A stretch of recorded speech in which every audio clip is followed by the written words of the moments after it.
Es una carta preciosa, una carta personal que me ha hecho mucho bien a lo largo de los años. Es la carta de Pablo a Filemón. Tiene un solo capítulo y es parte de la correspondencia personal de Pablo o de Filemón, pero el Espíritu de Dios nos ha permitido que nosotros la podamos conocer. Conocer es la correspondencia. No es una carta a una iglesia, no es una epístola universal, es una carta personal que Pablo le escribe a Filemón con un motivo, con el motivo de interceder en favor de Onésimo, uno de los personajes también principales de la carta. Contamos un poco la historia para que no la conoce. ¿Quién es Pablo? Lo sabemos todos. ¿Quién es Filemón? Un creyente de Colosas que posiblemente, por lo que se desprende, está allí con su esposa, la amada hermana Apia, y con Arquipo, que muchos suponen que es el hijo, y otros suponen que es el hijo y que también pastoreaba la casa donde se reunía la iglesia, que era la casa de ellos. Filemón le suponen muchos de una posición un tanto acomodada y, según la usanza de aquellos tiempos, tenía esclavos. La esclavitud es un mal que tiene muchos años.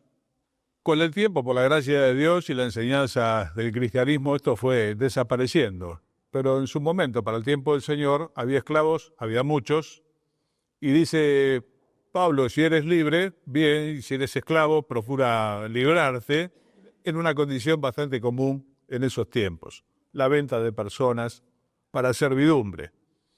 Y este esclavo es Onésimo. Onésimo que en una ocasión cuenta la historia que se escapa de la casa de Filemón, aparentemente habiendo robado algunas cosas. En todo ese devenir, en su viaje, llega a Roma, donde lo encuentra a Pablo en uno de sus encarcelamientos. La mayoría piensa que fue en la casa alquilada por 2 años, que no fue tras la reja, que finalmente costó su vida, sino fue en esa casa alquilada que habla el libro de los Hechos, donde muchos podían visitarle. Y llegado allá, Pablo le lleva al Señor. Una vez del Señor comienza a ayudar un poco a Pablo en las cosas de la tarea, del ministerio, pero Pablo decide enviarlo de vuelta donde Filemón, su dueño, ahora también su hermano. Pero no lo envía con las manos vacías, sino lo envía con esta cartita tan afectuosa, tan rica en enseñanzas, de cosas prácticas para también nosotros, pidiéndole a Filemón por Onésimo. Y el versículo clave de todo este capítulo es el versículo 17, donde Pablo dice, si me tienes por compañero, recíbele como a mí mismo. Ese es el punto central de la carta. Es una carta que tiene por objetivo interceder para que Filemón recibiese a Onésimo, no ya como esclavo, dice el texto, sino también como un hermano en Cristo. Antiguamente, los esclavos que fugaban de la casa de sus dueños y robaban eran pausibles de muerte. El dueño podía pedir la muerte del esclavo. Pero en este caso, venido al Señor, él vuelve con esta carta, apelando al corazón de Filemón. Muchos suponen que él le hizo lugar, algunos comentan que Onésimo llegó a ser obispo en determinada iglesia. Son cosas que cuenta la historia, la Biblia no lo dice, pero seguramente hizo lugar a esto. Este es un poco el sentir de esta carta. Vamos a leerla y con la ayuda de Dios poder ir nosotros sacando algunas cosas. Una carta de intercesión muy hermosa porque de alguna forma es una figura de lo que hace el Señor por nosotros. Delincuentes de la ley de Dios, que algún día fugamos. Nos fuimos lejos, muchos de nosotros, llevándonos algo, llevándonos todo, todas las cosas son de Dios, nos llevamos nuestra vida, muchas cosas más. Pero no encontramos a Pablo en Roma, sino que encontramos al Señor en el camino. Mejor dicho, nos encontró Él a nosotros, en el camino. Me gusta mucho siempre testificar que Él me encontró a mí, que yo no lo encontré a Él. El que me buscaba era Él. Fui hallado por el Señor. No me encontré con Pablo, no nos encontramos con Pablo, nos encontramos con el Señor. Y pareciera dirigirle al Padre estas líneas. Si me tienes por compañero, recíbele como a mí mismo. Y si algo te debe, ponelo a mi cuenta, yo lo pagaré. Todos nosotros sabemos que la cuenta de nuestros pecados le fueron imputados al Señor. Al que no conoció pecado, por nosotros lo hizo pecado, para que nosotros fuésemos hechos justicia de Dios en Jesucristo. Así que es una historia que nos llega muy de cerca. Algunos personajes bíblicos nos quedan demasiado grandes, pero este personaje de Onésimo nos queda bastante cerquita a muchos de nosotros, que nos sentimos un poco como este Onésimo, un delincuente de la ley de Dios. Yo siempre cuento en mi testimonio que por tiempo fui un prófugo de Dios. Había escuchado el Evangelio, pero tardé 4 años en decidirme. Andaba escapando de un lado para el otro, hasta que finalmente el Señor me dio una oportunidad más. Y allí volví. Y es como si el Señor dijese al Padre, recíbele como a mí mismo. Él es nuestro intercesor. Es el que intercede por nosotros. Y esto nos da mucha tranquilidad, porque todos nosotros, vuelvo a repetir, nos sentimos medio cerca de Onésimo. Algunos personajes como Moisés, tantos más, nos quedan grandes. Pero ¿quién nos identifica con este? ¿Quién nos identifica con ese publicano que a causa de su situación no podía levantar la vista al cielo y le pedía a Dios que fuese propicio? En muchas ocasiones nos sentimos bien, en otras nos sentimos muy mal. Cuando nos sentimos muy mal, hermano, la figura de Onésimo nos queda cerca y la del publicano también, y hay que agarrarla y pedir como pidieron ellos. Y Dios, que es rico en misericordia, nos vuelve a recibir. No entendemos una y otra vez. Nos cansamos nosotros a veces. Nosotros nos cansamos. Dios no se cansa, pero nosotros a veces nos cansamos de ir una y otra vez con las mismas cosas, los mismos motivos. Pero vamos a leer la carta y poder, con la ayuda de Dios, sacar algún provecho para nosotros. Una carta preciosa de un solo capítulo que dice así: Pablo, prisionero de Jesucristo, y el hermano Timoteo, al amado Filemón, colaborador nuestro, y a la amada hermana Apia, y a Arquipo, nuestro compañero de milicia, y a la iglesia que está en tu casa. Gracia y paz a vosotros, de Dios nuestro Padre y del Señor Jesucristo. Doy gracias a mi Dios haciendo siempre memoria de ti en mis oraciones, porque oigo del amor y de la fe que tienes hacia el Señor Jesús y para con todos los santos, para que la participación de tu fe sea eficaz en el conocimiento de todo el bien que está en nosotros por Cristo Jesús. Pues tenemos gran gozo y consolación en tu amor, porque por ti, oh hermano, han sido confortados los corazones de los santos. Por lo cual, aunque tengo mucha libertad en Cristo para mandarte lo que conviene, más bien te ruego por amor, siendo como soy, Pablo, ya viejo, y ahora además prisionero de Jesucristo.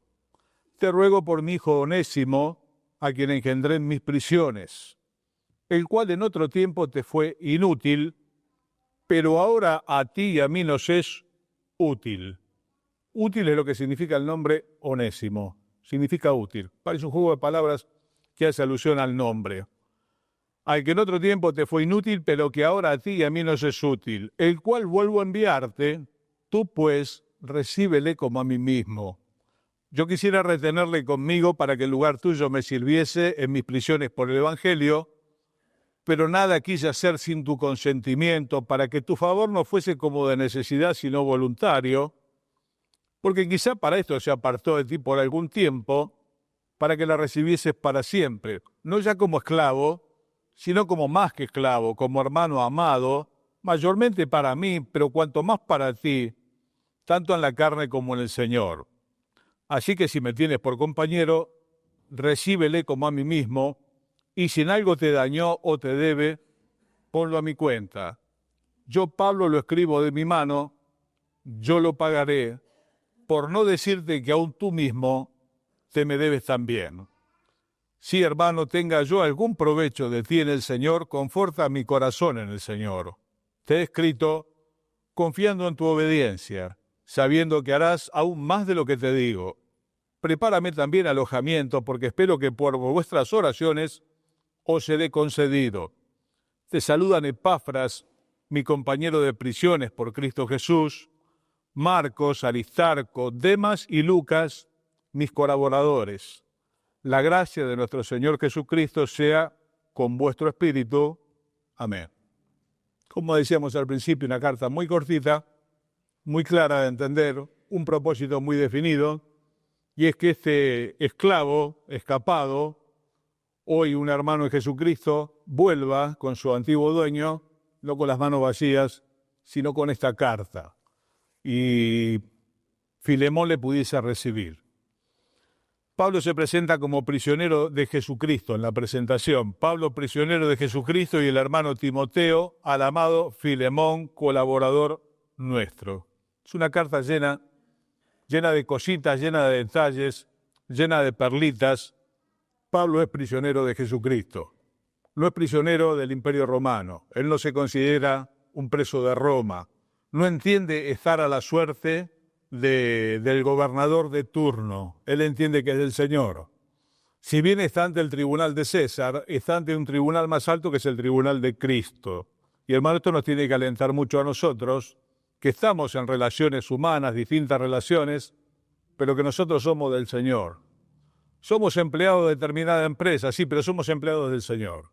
Hacemos tal o cual tarea, sí, pero la hacemos para el Señor. Y del Señor recibiremos la recompensa de la herencia, dice el texto, llegado el caso, y nosotros somos suyos. Y hermano, Él es nuestro. Y si bien hay instancias que son humanas, son relativas, porque nosotros somos del Señor. Él no se considera un preso de Roma, pendiente de cómo estará el carácter de Nerón, que era quien estaba hoy de turno. Él entiende que es el Señor, que nada va a pasar en su vida que el Señor no permita, que Él está ante el tribunal del Señor. Y esto nos tiene que alentar a nosotros, hermanos. Nosotros estamos ante el Señor. Vuelvo a repetir, si bien estamos ante instancias que son humanas, de distinto tipo, pero nosotros estamos delante de Él y somos de Él. Somos de Él. Eso es lo importante. Por eso cuando tenemos algún problema, dicho con todo respeto, el problema lo tiene Él. Por eso dijo Abraham que Dios se proveería de cordero. El problema lo tenía Abraham y lo tenía Isaac. Pero tanto Abraham como Isaac son del Señor y están delante del Señor, y Dios se va a proveer a sí mismo de una solución. Cuando tengamos un problema, hermano, el Señor nos ayuda a no perder de vista esto que es tan sencillo, que nosotros estamos delante de Él, que somos de Él, que nuestra salida vendrá de su parte, que Él se proveerá para sí, proveyendo para nosotros. ¿A quién le dirige la carta? A Filemón, un colaborador, a la amada hermana Apia, vuelvo a decir, algunos piensan que es la esposa, Arquipo, el compañero de milicia, que algunos creen que es el hijo, y a la iglesia que está en su casa. Aparentemente una familia muy comprometida, como la familia de Estéfanas, allá en Corinto, que se habían dedicado al servicio de los santos. Esta es una familia comprometida. Filemón es un colaborador, Apia es su esposa, Arquipo, si es el hijo, es un compañero de milicia. Y yo me acordaba mucho de una historia que nos contó el otro día Andrés Aymaretti, del cerdito que se quiso poner la casa de comida rápida con la gallina. Querían hacer una sociedad y poner una casa de comidas rápidas. Entonces, bueno, ¿qué es lo que vamos a servir? Vamos a servir huevo con jamón, dijo la gallina. Entonces el cerdito lo pensó por un momento y dijo, mirá, va a haber un problema, vos vas a estar involucrada por los huevos, pues yo voy a estar seriamente comprometido por el jamón. Y él decía que una cosa es estar involucrado y otra cosa es estar comprometido. Estar involucrado nos podrá costar algo. Estar comprometido no podrá costar la vida. A ellos tener la iglesia del Señor en su casa le podía costar la vida. Cuando Pablo dice que entraba de casa en casa, entraba en las casas donde se reunía la iglesia y los que primero se arrastraban eran los dueños de casa. Así que estos hermanos estaban seriamente comprometidos. No les iban a llevar algo, se los iban a llevar a ellos. No le iban a robar algo, le iban a quitar, si Dios lo permitía, el bienestar. Algunos lo perdieron todo por el Señor, ¿no? Así que algunos involucrados, otros comprometidos. Una familia comprometida como la de Estéfanas, Dios quiera como la tuya, Dios quiera como la nuestra. No es alguien que simplemente viene, es alguien que está involucrado de tal manera con el Evangelio que si la bomba cae acá le afecta. No está en la vereda de enfrente, está de este lado. Está de la vereda de Dios. Si la bomba cae en el pueblo de Dios, le va a afectar. No está de visita. No está de paseo. Es parte del cuerpo. Y en el cuerpo, cuando uno sufre, sufren todos. Bueno, esta es la familia de Filemón. Una familia comprometida. Les saluda con ese saludo tradicional de Pablo. Gracia y paz a vosotros, de Dios nuestro Padre y del Señor Jesucristo. Dice el verso 4, doy gracias a mi Dios, haciendo siempre memoria de ti en mis oraciones, porque oigo del amor y de la fe que tienes hacia el Señor Jesús y para con todos los santos. Otra cosita más, dice Pablo, yo doy gracias a Dios, haciendo siempre memoria de ti en mis oraciones, porque oigo del amor y de la fe que tienes hacia el Señor Jesús y para con todos los santos. Esto es un síntoma de salud. Poder dar gracias primero por los hermanos, cosa que no siempre hacemos, ¿no? A veces no lo hacemos, a veces nos quejamos de los hermanos, pero dar gracias por los hermanos y por el progreso de los hermanos. Yo doy gracias a Dios, dice Pablo, acordándome de ti en mis oraciones, porque yo oigo de la fe que tenés para con el Señor y del amor que tenés para con todos los santos, del crecimiento que tiene Filemón, que muchos suponen fue llevado por Pablo al Señor, muchos suponen que sí. Y de ser así, Pablo dice, yo me alegro del crecimiento. Y hermano, cuando esto es así, es un síntoma de salud. La Biblia nos llama a llorar con los que lloran, a reír con los que ríen, y de otra manera sería un problema. Si nosotros lloramos con los que ríen, le arruinamos la fiesta, y si reímos con los que lloran, sería una crueldad. Acá es alegrarse por el progreso de los hermanos, que crezcan, que esto no siempre pasa. La carne a veces siente envidia, siente celos. Cuando nuestros hermanos son bendecidos, prosperados, crecen, y en buena hora. Pablo dice, yo doy gracias a Dios, siempre que me acuerdo de vos. Sería un hombre importante en la iglesia de Colosas, Filemón. Hermano, gracias a Dios. En una ocasión le fueron a decir a Moisés que algunos estaban profetizando en el campamento, y Moisés dijo, ojalá todos profetizasen. Sí, hermano, en cuanto a honra, dice el texto, prefiriéndonos los unos a los otros. ¿Qué significa? Preferir que mi hermano sea honrado antes que yo. Eso significa preferirse unos a otros. Si no queda medio en el aire la palabra. Preferir que el otro reciba la honra antes que yo. Y él dice, yo le doy gracias a Dios por el crecimiento que está teniendo Filemón en Colosas. Y tiene dos cosas maravillosas, Filemón. Tiene fe y tiene amor. Decía un comentarista bíblico, Filemón es el amigo que todos queremos tener. Tiene fe y tiene amor. Tiene fe para con el Señor y tiene amor para con todos los santos, dice el texto, lo cual para muchos de nosotros es una bolilla por meter. Un hombre de fe y un hombre de amor. Fe para con el Señor y amor para con todos los santos. La palabra todos es la que nos cuesta. Nos cuestan siempre, digo, las palabras absolutas. Todo, nunca, nadie. Al género humano ese tipo de palabras siempre son palabras complicadas porque nosotros somos a veces, bueno, vemos. Filemón es un hombre que tiene fe para con el Señor y tiene amor para con todo el pueblo de Dios. Acá me acordaba de otra frase que esta vez es de Fernando, ¿no?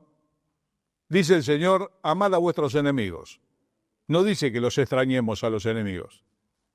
Porque amar a los enemigos es una obra en favor de los enemigos. Extrañar a los enemigos sería un sentimiento y eso es otro tema. Dios no nos pide el sentimiento, nos pide la disposición en bien obrar en favor de todos por igual. Filemón es un hombre que por lo que se ve no hace acepción de personas. Dice el Señor, porque si aman a los que le aman, ¿cuál es el beneficio? ¿No hacen también esto los que no conocen a Dios? Y a veces tenemos que confesar hasta que nos cuesta amar a los que nos aman. ¿Cómo será con los que no nos aman?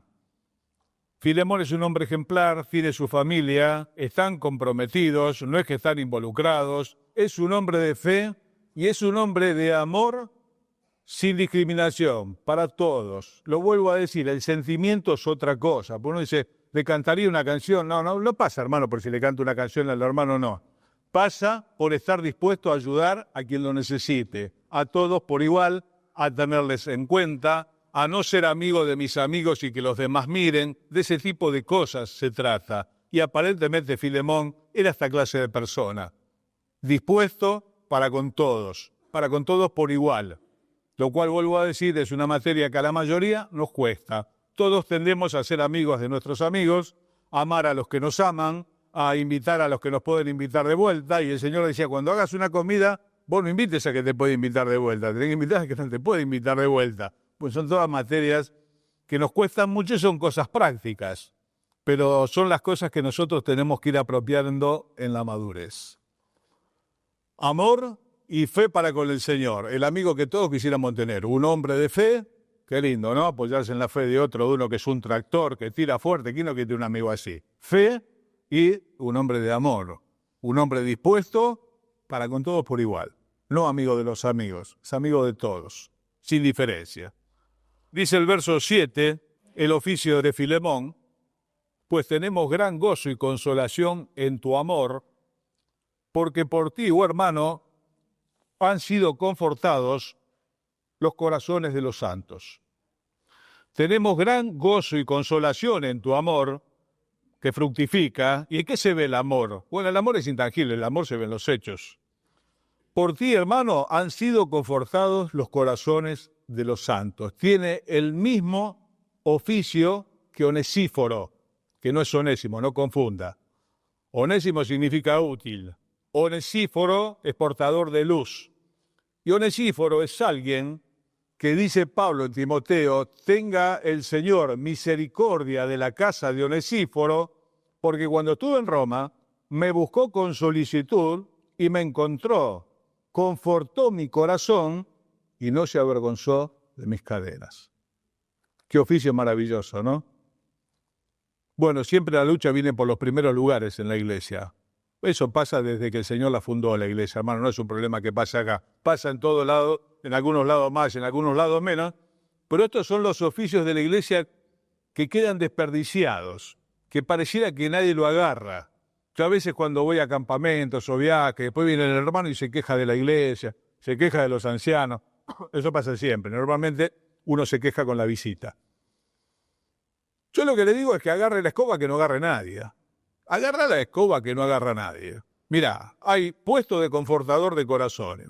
Hay puestos para buscar a los perdidos. Hay puestos para llamar a los que no vienen. Hay puestos para visitar a los enfermos. Hay un montón de puestos vacantes en la iglesia. Lo que pasa es que todos quieren firmar las cartas, quieren estar acá adelante, y ahí vienen los golpes, y si lo pusieron a él, y si me pusieron a mí. El Señor tomó la vacante que nadie tomó, que era la de lavar los pies, no se hubiese ocurrido a nadie. Onesíforo, un confortador de corazones. Siempre preguntan, dice, hermano, ¿qué quiere que diga la lápida suya? ¿Pensó en la lápida suya? Bueno, yo no pensé todavía en eso, pero ¿cómo le gustaría que lo recuerden? El pastor, el reverendo. Se puede llegar a ser pastor o reverendo por un montón de motivos. Ser un siervo de Dios es otra cosa. Y ser un confortador de corazones y que se lo recuerde como se lo recuerda a Filemón o Onesíforo, hermano, es totalmente otra. Hay otra traducción del pasaje que dice, por ti, hermano, fueron refrigeradas las entrañas de los santos. Ese calor que hay a veces adentro que lleva al hermano o a la hermana a estar prendido fuego, ese conflicto interno y ese oído que sabe escuchar y esa boca que sabe dar una palabra en el momento oportuno. El orden siempre primero es escuchar, después es hablar. A veces agarramos al hermano prendido fuego, incendiado, y le empezamos a hablar. Y el hermano lo que necesita es hablar él. Hay gente que paga para que lo escuchen. Bueno, hermano, se necesitan oídos dispuestos. El Mesías dice que el Señor le abrió el oído para oír como los sabios y saber hablar palabras al cansado. Estos son los confortadores de corazones. Ojalá la carroza fúnebre diga así, o la lápida diga así, un confortador de corazones. Alguien que le hizo más fácil la vida a los demás. Alguien que les ayudó a llevar la carga, que lo escuchó y que cuando fue el momento oportuno, si es que pudo, le dijo algo. Si es que pudo, le dijo algo. Eso no se puede decir nada. Cuando el dolor es muy grande, hay que limitarse a escuchar y no se puede decir nada. Hay una situación del dolor donde es conveniente callarse. Cuando se habla de Raquel en los evangelios, que llora por sus hijos, por la matanza de los niños que hubo con motivo de la niñez del Señor y querer matarlo, dice Raquel, llora por sus hijos y no quiso ser consolada. Hay una instancia del dolor donde tal vez no queremos ser consolados. No queremos que nos digan nada porque nada de lo que nos puedan decir nos cierra. Uy, che, qué necedad, mirá que lo que te... No, hermano, está prendido fuego. Por eso esa traducción dice que le refrigeraron las entrañas. A lo mejor hay que escucharlo, a lo mejor hay que ponerle una mano sobre el hombro y nada más. Si es posible, saber hablar palabras al cansado. Cansado de corazón, fatigado de adentro, prendido fuego. Nosotros a veces hacemos al revés. Ya le empezamos a hablar, lo empezamos a entablillar. Vos tenés que hacer esto, tenés que hacer esto, tenés que hacer otro. Ni abrió la boca. ¿Cómo se va? Agobiado. ¿Qué hace el confortador de corazones? Primero escucha. Empatiza con él. Tal vez le pone una mano en el hombro. Y si tiene la oportunidad, tal vez le diga algo. Si tenés la oportunidad. Porque a veces, repito, el dolor es muy grande y las palabras son inoportunas. Y hermano, esto es muy complicado, pero a veces hasta un pasaje que podamos querrar de decirle, y eso siendo aún la palabra de Dios, le puede ser complicado a la persona porque está ardida por dentro. Como cuando alguien está quemado en el sol, de tomar sol y otro viene y lo palmea. No aguanta ni la camisa la persona que se quemó por el sol, duerme colgado de la percha, como se dice. No aguanta nada. Por eso los amigos de Job hicieron bien en estar una semana al lado de él con la boca cerrada. Cuando la abrieron, fue un problema. Sin embargo, muchas de las cosas que dicen los amigos de Job son razones prudentes y son consejos de Dios. No es que dijeron barbaridades. Eran cosas de Dios. Pero en ese momento, era momento de callarse. Filemón es un confortador de corazones. Onesíforo también. Y tiene algo maravilloso Onesíforo, un bonus track. No se avergonzó de las cadenas de Pablo, de que Pablo estaba preso. A veces decimos, pero los hermanos no buscan consuelo en la casa de Dios, lo buscan afuera. Yo me cuestiono mucho cuando es así y me siento muy mal. Y realmente me miro para adentro, no miro en el hermano. Porque a veces nosotros escuchamos con cara de... Y ya la cara, el gesto, ¿con qué cara lo estás escuchando al otro? Como que nos estamos escandalizando, nos estamos avergonzando. Sería hermoso que entre nosotros tengamos la confianza y la libertad de decir lo que realmente nos pasa y no tener que venir a la iglesia a poner cara de feliz cumpleaños para que no me pregunten, porque no puedo decir lo que realmente me pasa y al poco se lo termino diciendo a un vecino o a un amigo o a un profesional, porque no lo puedo decir, porque los hermanos se van a avergonzar, los hermanos se van a escandalizar. Y qué mejor que en una comunidad de pecadores como somos nosotros, arrepentidos, pudiésemos decir lo que sea. Jorge, vuelta a vuelta, cita el pasaje donde el Señor dijo, mi alma está triste hasta la muerte. No es que, bueno, estoy tirando, más o menos. Y el Señor lo dice, hermano. Qué bendición sería que pudiésemos decir lo que nos pasa en la iglesia. No digo desde acá que se enteren todos, me refiero con los confortadores de corazones, con esos que agarraron ese ministerio que está vacante. Hermano, tomemos los ministerios vacantes. Confortador de corazones, aviso clasificado. Se necesita saber escuchar, acompañar y, si es posible, una palabra, si es posible. Si no, con la compañía y el abrazo será suficiente. Verso 8, por lo cual, aunque tengo mucha libertad en Cristo para mandarte lo que conviene, obviamente por la libertad apostólica, la autoridad apostólica que el Señor le dio, le podría decir, recibí a Onésimo y ya está. Más bien te ruego por amor, verso 9, siendo como soy, Pablo ya viejo y ahora además prisionero de Jesucristo.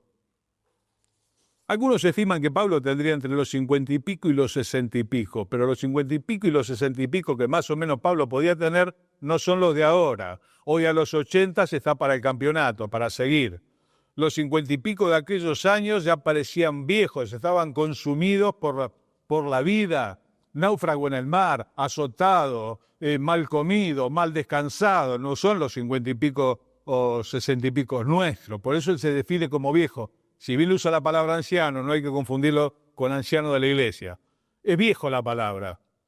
Siendo como soy ahora, Pablo viejo. Y algunas cosas, hermanos, se van aprendiendo con los años.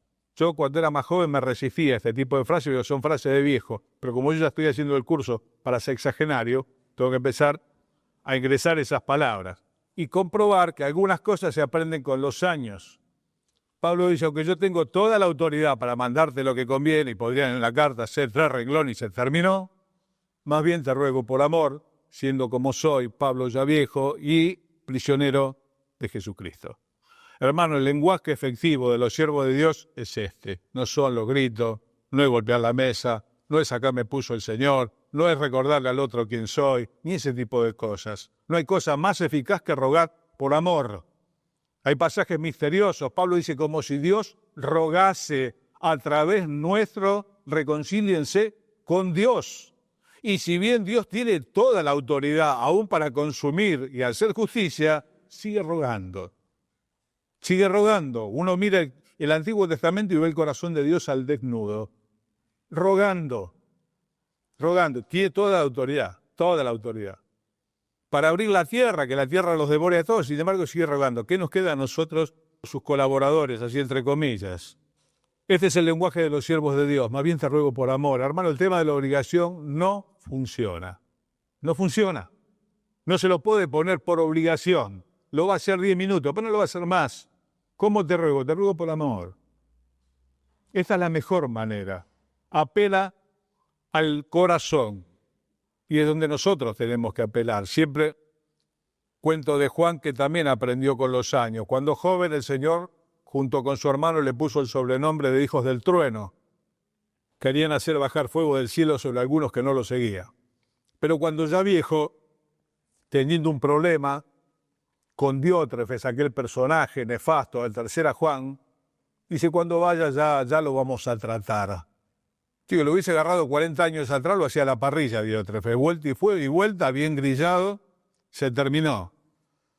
Con los años aprendió, siendo viejo, que esto no sirve. Que lo que funciona es este ruego por amor, buscar el corazón de la persona, ganar el corazón de la persona. Dios ganó nuestros corazones. Nos podría haber reprendido del cielo. El rayo nos podría haber enceguecido. Sin embargo, Dios ganó tu corazón y el mío, temerario como era, por amor. Y es la cadena más fuerte que hay. Por eso dice Pablo, el amor de Cristo nos obliga. Es que el amor me obliga. Es este pedido de amor que hace el Señor, que nos hacemos el uno al otro, no de mala manera, hermano. Aunque tengamos la autoridad por el lugar que tengamos en la obra, más bien te ruego por amor, siendo como soy, viejo y siervo de Jesucristo. ¿Qué le pide? Verso 10, te ruego por mi hijo Onésimo, a quien engendré en mis prisiones. Como decíamos hace un rato, en esa escapada de Onésimo llegó a Roma. Tal vez habiendo gastado todo lo que se había llevado y demás, y lo fue a ver a Pablo. Se estima que había 1.500.000 personas en Roma. No era tan fácil encontrarlo a Pablo, pero lo encontró. Y Pablo lo llevó al Señor. Por eso lo considera un hijo. Bueno, lo que muchas veces decimos, ¿no? Que la obra es colectiva, pero también es personal. Los grandes hombres de Dios tienen frutos colectivos y mujeres de Dios, pero también tienen obra personal, que es bueno tenerlo. Y Onésimo era un fruto personal que Dios le había dado a Pablo en la prisión. Y le ruega por él, y acá viene el juego de palabras del verso 11, el cual en otro tiempo te fue inútil, pero ahora a ti y a mí nos es útil, haciendo el juego con el nombre de Onésimo, el cual vuelvo a enviarte, tú pues recíbele como a mí mismo. Fíjese, hermano, esto, ¿no? Pablo le ruega por amor, te ruego por Onésimo, es mi hijo, lo engendré en mis prisiones, pero te lo mando. Después dice, para que tu favor no sea como de necesidad, para que después lo decida Filemón. Pero se lo manda de vuelta. Él dice, bueno, pero ahora es del Señor. Si alguno está en Cristo, nueva criatura es, lo que pasó, pasó. No, hermano, no. La gracia de Dios perdona nuestros pecados, pero la deuda con nuestros semejantes hay que honrarlas y cumplirlas. Por eso cuando Zaqueo bajó del árbol, ya bajó con la mano en el bolsillo. Esto se llama restitución. Lo que hayamos sido en otro tiempo sin el Señor, venidos al Señor, Dios perdona todos nuestros pecados, pero si tenemos deuda con la justicia o tenemos deudas de honor, de lo que sea, con personas o de dinero, hermanos, las tenemos que saldar. No, yo ahora soy del Señor. Si alguno está en Cristo, nueva criatura. No, hermano, pagá lo que debés. Si estafaste gente, pagale. Al que honra, honra, al que tributo, tributo. Hay gente que llegó al Señor habiendo delinquido y es prófugo de la justicia. Y tiene que ir a tribunales y presentarse. Che, pero lo estás mandando al muere. No es lo que corresponde. Hermano, la gracia de Dios perdona todos nuestros pecados. No cancela las deudas que tengamos con semejantes. Eso tiene que quedar claro. Entonces, tampoco lo manda con la mano vacía, lo manda con esta carta, lo manda con sus oraciones. ¿Habrá llevado la carta? Sí, otros dicen que tal vez la llevó alguien que lo acompañó, pero seguramente Pablo estuvo orando por él. No es que lo mandó solo al matadero. Como decía, el dueño del esclavo tenía la autoridad de matarlo si es que había escapado y lo había robado. Pero Pablo se ve que conoce a Filemón y confía en el Señor que Filemón lo va a recibir por la carta, por sus oraciones. ¿Pero qué te quiero decir? Le hace pagar las deudas. Esto es muy importante, hermano. El Evangelio no es perfume para echarse sobre la suciedad. Si alguno defraudó, dice, saqueo la mitad, ya se lo doy a los pobres porque era robado. Y si alguno defraudé, yo se lo devuelvo cuadruplicado. Eso es muy bueno. Siempre recuerdo hace muchísimos años, como 30 años atrás, la persona que le alquilaba un local a mis padres, allá por Tamboril y Triunvirato, una persona muy difícil. Esas personas que a veces decimos, es una mala persona, se lleva mal con todo el barrio, realmente una mujer mala, complicada. Vino al Señor, alguien la llevó al Señor. Y ella no venía a cobrar los alquileres, alguien los cobraba por ella, ni trataba con la gente. Sin embargo, la llamó a mi mamá personalmente para pedirle perdón. Y me dice mi mamá, yo no sé en qué, a mí no me ofendió, pero anduvo por todo el barrio pidiéndole perdón a gente que había lastimado cuando no era del Señor. Perdóname por lo que yo te hice, me porté mal con vos, hoy soy del Señor. Fue a pagar las deudas. Hermano, decir de palabra perdóname cuesta, pero restituir cuesta mucho más. Y a veces de la restitución no hablamos. No, si se defraudó a las personas, el Evangelio no caduca las deudas sociales personales. Se tiene que dar claro. Al cual vuelvo a enviarte, con una carta en la mano, con oraciones, pero el que tributo, tributo, al que honra, honra, el que robaba no robe más. Y si alguno es prófugo de la justicia, se va a tener que entregar. Toda la iglesia va a estar orando por él. Yo he conocido algunos casos donde los hermanos, y ahora hermanos, delincuentes, después convertidos a Cristo, se presentaron con mucho temor ante la justicia que los buscaba y las causas se cayeron. Y el hermano volvió a salir libre en poco tiempo. Es un acto de fe. Dios le dio gracia delante de los hombres. Y ellos aparecieron voluntariamente y sus causas, algunas muy serias, se cayeron, porque Dios le dio gracia. Pero hermano, hay que bajar con la mano en el bolsillo. Saqueo era nuevito en la fe. Recién lo había visto al Señor, pero ya bajó con la mano en el bolsillo. ¿A qué hay que restituir? Lo voy a restituir. Al cual vuelvo a enviarte, tú pues recíbele como a mí mismo. Yo quisiera retenerle conmigo, para que en lugar tuyo me sirviese en mis prisiones por el Evangelio. Evidentemente le era útil, le ayudaría, vaya a saber en qué cosa, le venía bien quedárselo a Onésimo. Pero fíjense lo que dice el verso 14. Pero nada quise hacer sin tu consentimiento. Esto de vuelta es el lenguaje elevado de los siervos de Dios que han crecido, hombres y mujeres. Si bien tengo toda la autoridad para mandarte lo que conviene, más bien te ruego por amor, te ruego por él. Yo me lo puedo quedar, pero yo no quiero hacer nada sin tu consentimiento. Hermano, si el Señor te dio un lugar en la obra, hermana, si el Señor te dio un lugar en la obra, no es para que le pasemos por encima a los demás. Aun cuando tengan una función de menor autoridad que la nuestra. Esto no nos habilita a nosotros a atropellar a los hermanos. Tampoco es una democracia, lo decimos siempre. Pero qué bueno que es esto. Yo estoy tratando de aprenderlo. A mí me hace mucha bendición la carta, considerarla cada tanto para acordarme. Bueno, me voy a decidir. Y a veces sin querer lo hemos hecho y hemos lastimado. Algunos dicen, ¿por qué no me preguntó? Yo no se lo hubiese negado. Yo nada quise hacer sin tu consentimiento, para que tu favor no fuese como de necesidad. ¿Qué significa? Por obligación. Y esto es lo bueno. Él lo mandaba de vuelta. Y a lo mejor Filemón no solo que lo recibía, sino que se lo mandaba a Pablo de vuelta para que lo ayude. Y qué cosa hermosa, hermano, triunfaron las cosas de Dios, triunfó la gracia, triunfó lo bueno. No triunfó, te mando esta carta, recibilo. Es más, me lo quedo. Si sirve para esto la autoridad no sirve para esto, hermano. La autoridad es para edificación de la iglesia, no es para llevarse puesto lo demás. Esto no lo digo para mí, en primer lugar. Porque con el tiempo se va perdiendo el olfato, como los perros. Cuando se ponen viejos pierden el olfato, pierden la vista, llevan por delante las cosas, ya no olfatean. Cuando nos hacemos viejos, las personas también. Y podemos caer en estas cosas. Bueno, hermano, que la lectura de la palabra de Dios, que el Espíritu Santo nos mantenga sensibles. Yo nada quise hacer sin tu consentimiento. ¿Cómo se habrá sentido Filemón cuando recibió la carta que Pablo, el gran apóstol de los gentiles, el que lo llevó al Señor, le está pidiendo permiso?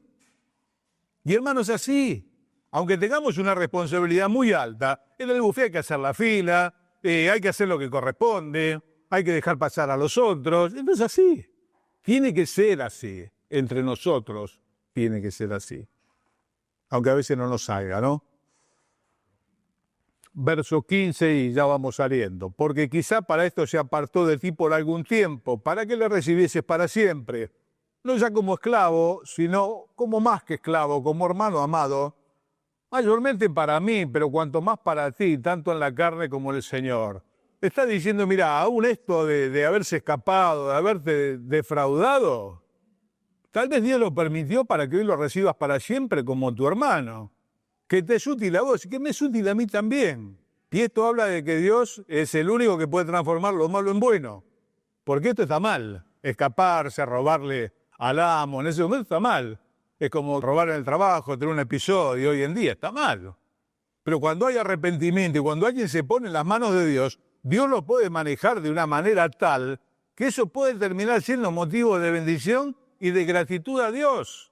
Y el que de Filemón diga, mira, realmente me es útil, pero andate con Pablo, le vas a ayudar, anda que está allá en la cárcel en Roma, anda que te necesita.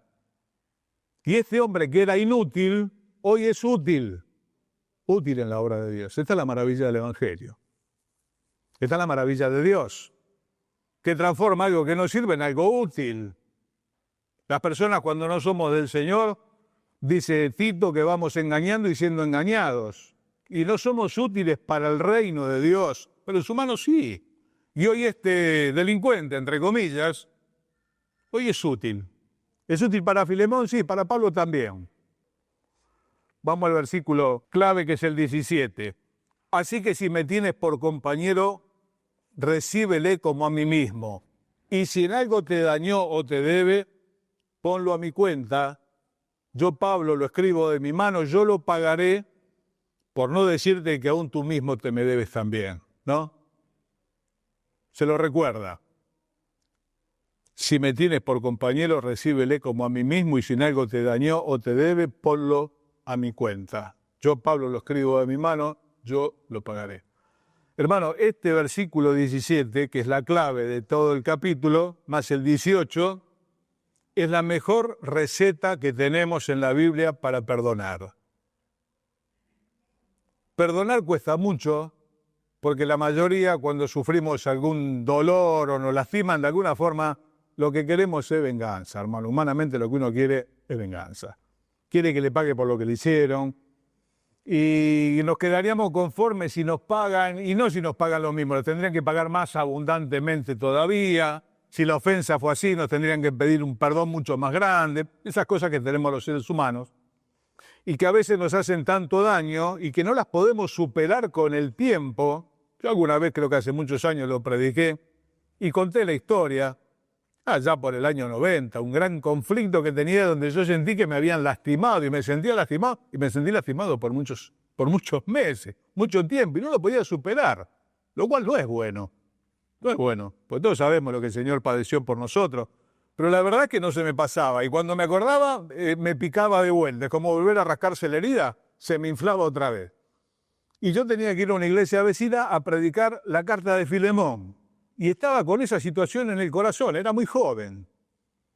Y cuanto más estaba preparando alguna nota, peor me sentía, me volvía a la memoria aquella situación y me puse a orar y a clamar y cada vez me sentía peor. Estaba al punto de 100 veces voy a llamar y que no voy, porque ir así no voy a ayudar. Y en un momento el Señor me cura con la medicina que yo supuestamente le iba a llevar a los demás. Me dijo, si me tienes por compañero, recibilo como a mí mismo. Y si en algo te defraudó, te debe, Omar, cobrámelo a mí, se terminó. Yo no escuché ninguna voz, pero fue mucho más elocuente que haberlo escuchado por altoparlante. Me habló directamente al corazón. Omar, ¿cuál es tu problema? Me lastimaron. Me siento lastimado, me siento ofendido. Creo que tengo razón. Bien. No te va a pedir perdón nunca, a lo mejor, la persona que te lastimó. Olvídate, sacátelo de la cabeza. A lo mejor sí, a lo mejor no. Quisiéramos que venga humillado, arrastrado, que nos pida, que nos explique un montón de cosas más. Tal vez no pase nunca. Pero hermano, acá la palabra del Señor que me sanó ese día el corazón y fue como la comida de Elías. Salí como un cohete. Salí como un cohete. Si me tienes por compañero, compañero yo del Señor, recíbele como a mí mismo. Si en algo te defraudó, te debe, cobrámelo a mí, Señor. Ahora, hermano, la pregunta de vos te animás a cobrárselo al Señor. Yo me puse a llorar. Pues yo si no le puedo cobrar nada. Es más, no me debe nada. Es más, no le debe nada a nadie. Me sentí tan mal. Y en el momento también. Fue una mezcla, como cuando uno tiene frío, calor, todo junto, ¿no? Transpira, llora, que te pasan todas esas cosas juntas. Todo junto me pasó. En ese momento vivía allá en Urquiza, en la calle Mendoza. Estoy hablando tal vez, sí, acá vinimos en el año 91, muchísimos años atrás. Si me tienes por compañero, recibilo. ¿Cómo? Como a mí mismo. Pero el Señor, Él me hizo esto. Así de cuenta que me recibís a mí. Pero Él me debe. Cóbrame lo mío. ¿Se terminó? Sí, se terminó.